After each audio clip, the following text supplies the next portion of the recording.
Hi friends, నేను మీ lucky world. ఈరోజు ఎంతో రుచికరమైన గోంగూర పప్పు అనేది ఎలా చేస్తారో మీకైతే చూపించబోతున్నానండి. ప్రాసెస్ అనేది చాలా సింపుల్, వంట రాని వాళ్ళు కూడా ఈజీగా క్విక్గా చేసేసుకోవచ్చు. ఈ ప్రాసెస్లోకి వెళ్ళిపోతే ముందుగా కందిపప్పుని బాగా శుభ్రంగా 2-3 సార్లు వాష్ చేసుకోవాలి. వాష్ చేసుకున్న తర్వాత ఇప్పుడు అదే కుక్కర్లో మనం 1-2 సార్లు వాష్ చేసుకున్న గోంగూరనైతే వేసుకోవాలి.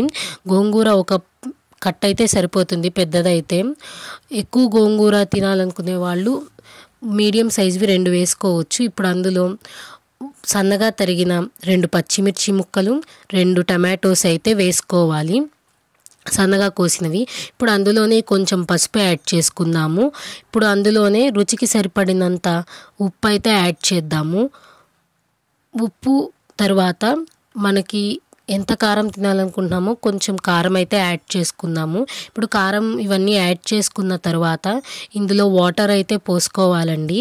వాటరు పోసుకొని చూసుకోవాలి క్వాంటిటీ వాటర్ ఎంత సరిపోతుందో అనేది మీకు అర్థమైపోతుంది.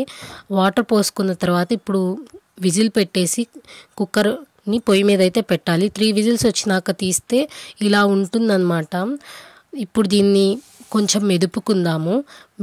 మెదుపుకున్న తర్వాత మళ్ళీ ఉప్పు సరిపోయిందో లేదో చూసుకొని ఉప్పు కారం అయితే యాడ్ చేసుకుందామండి.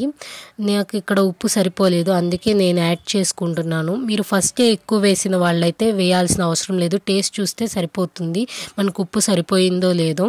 ఇప్పుడు దీంట్లోకి మనము పోపు అయితే పెట్టేసుకుందాము. నేనైతే గింటెతో బాగా మెదుపుకుంటున్నానండి. ఇప్పుడైతే పోపు పెట్టేసుకుందాము. పొయ్యి వెలిగించి ఒక బాండీని అయితే పెట్టుకోవాలి. బాండీ అనేది హీట్ అయిన తర్వాత కొంచెం ఆయిల్ అయితే వేసుకోవాలండి.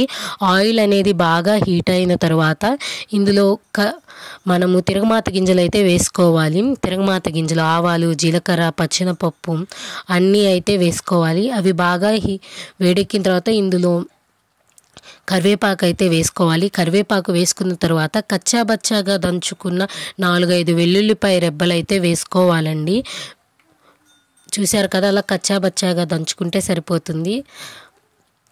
వెల్లుల్లిపాయలు బాగా వేగిన తర్వాత ఉల్లిపాయలు అయితే వేసుకోవాలి.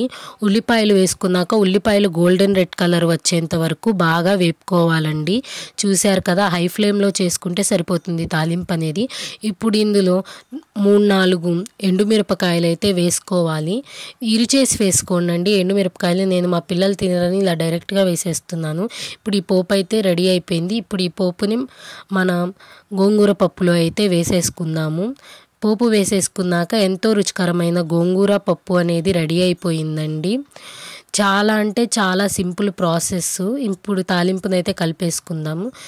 గోంగూర పప్పు అయితే రెడీ అయిపోయింది. ప్రాసెస్ కూడా చాలా సింపుల్ కాబట్టి మీరు కూడా ట్రై చేయండి. మరిన్ని వీడియోస్ కోసం మన ఛానల్ని సబ్స్క్రైబ్ చేయండి, చూస్తూనే ఉండండి.